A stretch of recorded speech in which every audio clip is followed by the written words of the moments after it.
Olá, meus amigos e minhas amigas. Nessa terça-feira, um ataque russo contra um instituto militar na cidade central ucraniana de Poltava resultou na morte de pelo menos 47 pessoas e deixou mais de 206 feridos. O presidente ucraniano, Volodymyr Zelensky, informou em um vídeo que, segundo informações preliminares, o ataque foi realizado com o uso de 2 mísseis balísticos. Um dos edifícios atingidos foi parcialmente destruído, deixando muitas pessoas sobre os escombros. Felizmente, várias delas foram resgatadas, com os serviços de emergência trabalhando a todo vapor na operação de resgate. Além do Instituto Militar, relatos indicam que outro edifício atingido foi um hospital. Isso acabou gerando uma onda de indignação nas redes sociais ucranianas, especialmente diante de rumores não confirmados de que o ataque teria como alvo uma cerimônia militar ao ar livre ou uma chamada de soldados, aumentando as críticas sobre a imprudência de se realizar eventos assim em meio à ameaça constante de ataques russos. Zelensky responsabilizou diretamente a Rússia pelo ataque, mas também ordenou uma investigação completa e imediata sobre as circunstâncias do ocorrido. O governador de Poltava, Filip Pronin, destacou que não poderia fornecer mais detalhes sobre o ataque por razões de segurança e pediu à população que confie apenas em fontes confiáveis. Já a deputada Maria Bezugla, conhecida por suas críticas à liderança militar do país, acusou oficiais de alto escalão de colocarem os soldados em risco ao permitir tais eventos, ecoando de certa forma o sentimento de muitos ucranianos preocupados com a segurança de suas tropas. Se confirmado o número de mortos, esse ataque em Poltava seria um dos mais letais desde o início da guerra. Fotografias divulgadas nas redes sociais mostram corpos cobertos de poeira e destroços, com danos graves em 2 edifícios de vários andares, um dos quais teve 5 andares atingidos e a parede externa destruída. O Ministério da Defesa ucraniano destacou que o tempo entre o alerta do ataque aéreo e o impacto dos mísseis foi tão curto que pegou muitas pessoas ainda no processo de evacuação para os abrigos. Equipes de resgate conseguiram salvar 25 pessoas, incluindo 11 que foram retiradas dos escombros. Poltava está situada a cerca de 300 quilômetros a sudeste de Kiev, uma região até então considerada mais segura. Claro que Zelensky, mais uma vez, volta a pedir sistemas de defesa aérea mais robustos, além da permissão do Ocidente para o uso de armas de longo alcance para atingir alvos em profundidade no território russo. Ele argumenta que isso é essencial para proteger a Ucrânia do que ele chamou de T-russo. Veja só o que ele disse. Continuamos dizendo a todos no mundo que tem o poder de parar esse T. Sistemas de defesa aérea e mísseis são necessários na Ucrânia, não em algum depósito. Ataques de longo alcance que possam nos proteger do T. russo são necessários agora, não depois. Infelizmente, cada dia de atraso significa perda de vidas.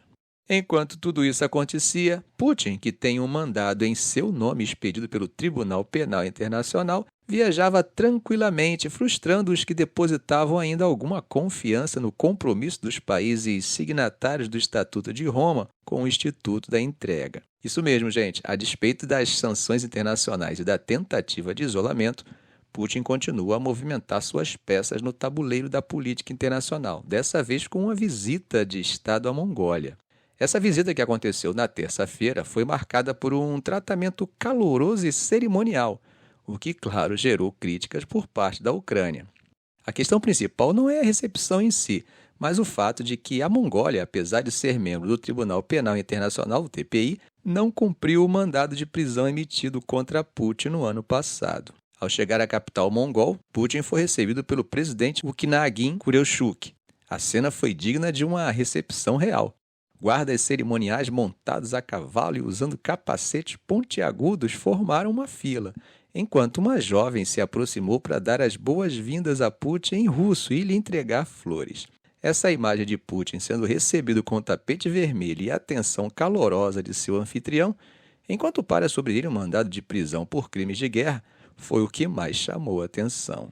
Yuri Tikhny, porta-voz do Ministério das Relações Exteriores da Ucrânia, criticou a Mongólia por não agir conforme o mandado do TPI, chamando isso de um golpe pesado contra o Tribunal Penal Internacional e contra o sistema de direito penal. Ele acusou a Mongólia de permitir que um acusado de crimes de guerra escapasse da justiça, compartilhando assim a responsabilidade por esses crimes. Tikvi afirmou que a Ucrânia trabalharia com seus aliados para garantir que a Mongólia enfrentasse as consequências de sua decisão. Moscou, por sua vez, rejeitou as acusações de crimes de guerra, classificando-as como politicamente motivadas. Dmitry Peskov, que é o porta-voz do Kremlin, afirmou que Moscou não tem preocupações em relação ao mandado de prisão e que o diálogo com a Mongólia é excelente. Ele ainda ressaltou que todos os aspectos da visita foram discutidos com antecedência, indicando que a Mongólia não tinha intenções de agir contra Putin. Putin aproveitou a ocasião para reforçar a importância das relações com a Mongólia na política externa da Rússia, especialmente na Ásia. Ele descreveu essas relações como uma parceria estratégica abrangente de alto nível. Khrushchev falou da sua esperança de que a visita impulsione o comércio e a cooperação econômica entre os dois países. Mas, gente, qual é a relação importante entre os dois países que justifica uma viagem como essa e uma atitude como a tomada pela Mongólia? Um ponto central nas relações entre Rússia e Mongólia é a questão energética. A Mongólia está no trajeto planejado de um grande gasoduto que a Rússia quer construir para transportar 50 bilhões de metros cúbicos de gás natural por ano da região do Yamal, na Rússia, para a China. Esse projeto, conhecido como o Poder da Sibéria 2, faz parte da estratégia da Rússia de compensar a perda de suas vendas de gás na Europa, que, como vocês sabem, aconteceu a partir do início da guerra na Ucrânia. Esse novo empreendimento está sendo planejado como o sucessor de um gasoduto já existente com o mesmo nome, que atualmente fornece gás russo para a China e deve alcançar sua capacidade planejada de 38 bilhões de metros cúbicos por ano em 2025. Embora questões como o preço do gás tenham atrasado o progresso do projeto, Putin declarou, na véspera de sua visita, que os trabalhos preparatórios, incluindo estudos de viabilidade e engenharia, estão progredindo conforme o cronograma. Bom, gente, a visita de Putin à Mongólia e a recepção que ele recebeu são sinais de que, apesar das pressões e sanções internacionais, ele continua a buscar aliados e oportunidades de expansão para a Rússia, especialmente na Ásia. Agora, o não cumprimento do mandado de prisão do TPI pela Mongólia pode ser visto como um indicativo de que alguns países estão dispostos a priorizar suas relações bilaterais e interesses econômicos sobre as questões de justiça internacional, mesmo que isso comprometa sua imagem e compromisso com a legalidade. Vejam só aquilo que eu comentei ontem, de que a linha vermelha que limita a cooperação do Ocidente com a Ucrânia era uma linha flexível, parece ser verdade mesmo. De acordo com fontes dos Estados Unidos, o governo Biden está próximo de fechar um acordo para fornecer à Ucrânia mísseis de cruzeiro de longo alcance, os Joint Anti-Surface Standoff Missiles, os JASM, que poderiam atingir alvos em profundidade dentro do território russo. No entanto, ainda haverá uma espera de alguns meses, pois questões técnicas precisam ser resolvidas antes que qualquer envio ocorra. A expectativa é de que o anúncio oficial sobre a inclusão dos JASMs em um pacote de armas para a Ucrânia seja feito em breve, e isso segundo 3 fontes ligadas ao assunto. Embora a decisão final ainda não tenha sido tomada, esses mísseis poderiam alterar o cenário estratégico do conflito, colocando mais território russo ao alcance de munições poderosas e guiadas com precisão. Isso é uma preocupação importante para a administração Biden, que tem avaliado cuidadosamente os riscos de escalada. Analistas militares sugerem que a introdução dos JASM, conhecidos por sua capacidade furtiva e alcance superior em relação a outros mísseis atualmente no arsenal ucraniano, poderia forçar a Rússia a reposicionar suas áreas de preparação e depósito de suprimentos, recuando eles em centenas de milhas. Isso, é claro, complicaria bastante a capacidade russa de sustentar operações ofensivas, potencialmente proporcionando uma vantagem estratégica para a Ucrânia. Esses mísseis poderiam ser lançados de pontos próximos à fronteira norte da Ucrânia com a Rússia, permitindo ataques a instalações militares em cidades russas como Voronezh e Briansk. No sul, seu uso próximo às linhas de frente possibilitaria ataques a campos de aviação ou instalações navais na Crimeia. Até agora, os JASM só foram integrados em aeronaves de design americano, mas a Ucrânia estará operando várias dezenas de caças F-16, cada um capaz de transportar 2 desses mísseis. Um dos oficiais dos Estados Unidos diz que estão ocorrendo esforços para tornar os JASM operáveis com jatos não ocidentais do inventário ucraniano, o que seria uma novidade. Embora detalhes específicos não tenham sido fornecidos, nós sabemos que a Ucrânia opera jatos da era soviética como o MiG-29, a Su-24 e a Su-27. Os JASM mais antigos, fabricados pela Lockheed Martin, têm um alcance de cerca de 370 km e são projetados para serem difíceis de detectar no radar, podendo voar perto do solo e tomar rotas alternativas para evitar defesas aéreas. Há também uma versão de longo alcance capaz de voar mais de 800 quilômetros, mas não está claro qual das versões os Estados Unidos consideram fornecer. A versão de menor alcance exigiria menos pressão sobre os estoques americanos, um fator que eles devem considerar. No entanto, gente, o envio desses mísseis à Ucrânia poderia aumentar a pressão sobre Washington para remover restrições quanto ao uso de armas americanas, já que sua eficácia seria limitada se não fossem autorizados a atacar alvos dentro da Rússia. Até agora, os Estados Unidos e seus aliados têm sido cautelosos em fornecer armas que possam ser usadas para atacar profundamente dentro do território russo, temendo uma escalada do conflito que poderia envolver países da OTAN ou até mesmo levar a um conflito nuclear. Bom, mas sobre o JASM, eles podem carregar uma ogiva de cerca de 450 quilos, mas ao contrário dos mísseis Storm Shadow e Scalp fornecidos pela Grã-Bretanha e França, não são explicitamente projetados para penetrar em bunkers fortificados. As versões mais recentes desses mísseis custam cerca de 1 milhão cada. Os JASMs usam sinais de GPS e um sistema de navegação inercial para orientação. Quando se aproximam do alvo, um buscador de imagem infravermelho ajuda a guiar o míssil ao ponto de impacto com uma precisão de cerca de 3 metros. Mesmo os modelos mais antigos, que podem ser menos resistentes à guerra eletrônica, têm a vantagem do buscador infravermelho, o que faz com que eles sejam mais eficazes mesmo sob forte interferência. George William Herbert, do Milford Institute International Studies, observou que esses mísseis são bastante furtivos, mas não totalmente projetados em torno da furtividade máxima.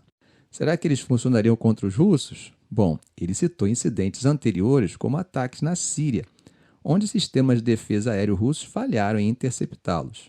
Veja o que ele disse. Eu esperaria que trajetórias de voo cuidadosamente planejadas permitissem que os JASM fossem eficazes em praticamente qualquer lugar da área de guerra. Bom, gente, mudando de assunto, o governo britânico decidiu suspender algumas vendas de armas para Israel, e essa decisão tem gerado reações bem fortes entre grupos judeus e pró-palestinos no Reino Unido. A decisão, que envolve o bloqueio de 30 das 350 licenças de exportação de armas para Israel, acaba refletindo a preocupação do governo com o risco de que esses equipamentos possam ser usados para cometer graves violações do direito humanitário internacional, especialmente no contexto da ofensiva israelense contra o Hamas em Gaza.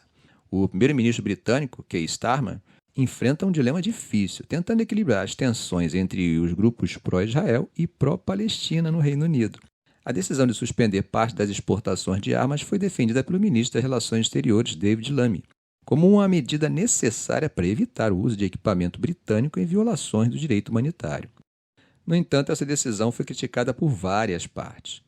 Grupos judeus britânicos e o rabino-chefe do Reino Unido expressaram preocupação de que a suspensão possa encorajar os inimigos de Israel na região, enfraquecendo a posição do país.